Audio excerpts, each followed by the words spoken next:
Growing up, I always did enjoy shooters. I'm honestly a huge fan of Halo, so I could easily call it for most of my childhood my favorite shooter. I still love it today. I especially love the direction it's currently headed. It's evolving. Love it or hate it, new ideas are being implemented to make your experience fresh, so you keep coming back. New content every couple of months, and new tweaks each installment. This is imperative for most multiplayer shooters to survive, to have an active fanbase. Some games require a new set of maps throughout the year to keep the player count up, or some kind of expansion.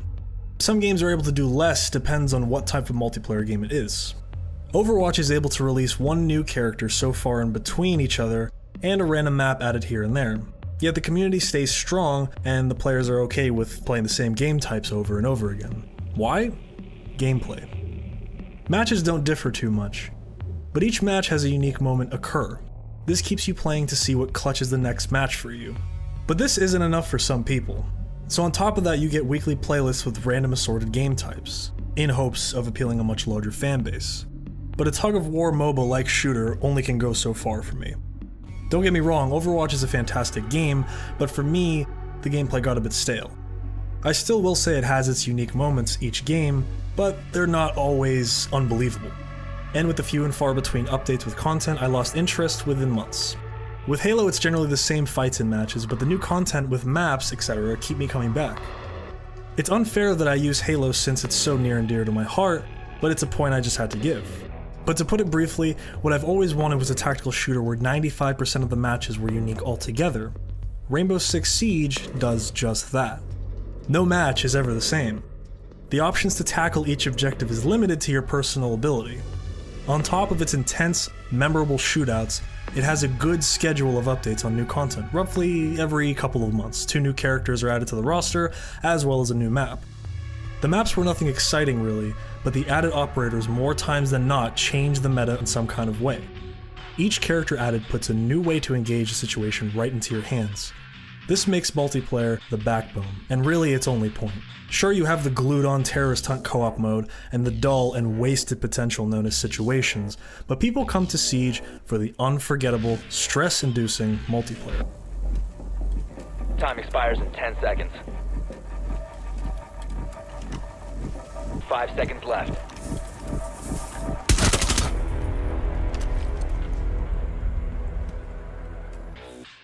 As I mentioned, there's a good and steady flow of content, but the objective modes have been the exact same.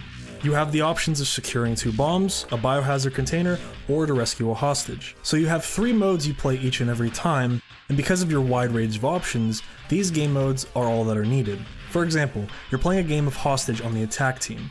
Now you as a team have to pick operators that complement each other in order for a clean victory.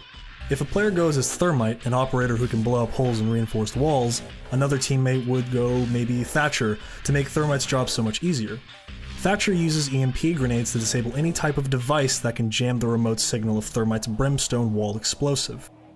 Operators like Bandit or Mute on the defense team can counter Thermite. In return, Thatcher can counter them, and in return to Thatcher, Jaeger can counter Thatcher with his ADS, a device that eliminates grenades to enter that area.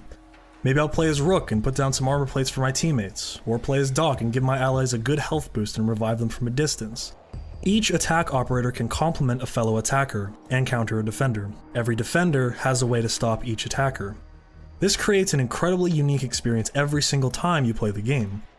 You could argue that Overwatch features the same concept of counter characters, but there's something about Siege's take on it that makes it really special. You do have your fair share of god-awful teammates who either team kill or just don't contribute whatsoever here as well. You don't just find that in Overwatch and Siege, that's pretty much everywhere you play. With all of these positive things in Siege, there are plenty of negatives. Negatives that hurt the game severely. One of the biggest issues is the terrible, terrible netcode. It's always been an issue, but as time went on, numerous patches balanced out a few things. The netcode, for some reason, seemed to get worse. It wasn't until Skull Rain, the 3rd content update, that it became unplayable at times. In Red Crow, the recent content update, the attack operator, Hibana, uses an ability similar to Thermite but with a ranged twist on it. If she were to activate her special, the game would just freeze for everyone until her explosives actually detonated. Things like this are unacceptable, and it's these ridiculous bugs like poor hit registration, trouble connecting to matches, sitting in a lobby well beyond the estimated wait time, and the garbage netcode that caused me to take breaks from the game periodically just to keep my blood pressure down. I walk away from the screen, go do something else. Once I'm cooled down, I come back and resume play. Normally, issues as annoying as these examples would give enough to turn people away, and it has to some, no doubt. But I still keep coming back, because once again, Siege offers moments in a game you can't get anywhere else.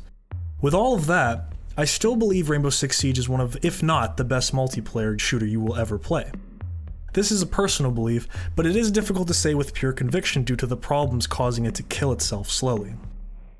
If none of these huge blemishes existed, I would not recommend, but demand that any fan of multiplayer shooters go out and play this game with a 100% guaranteed enjoyment. But I can't, and it really disappoints me that I can't talk about this game to someone who hasn't heard of it, for example, without explaining its glaring problems.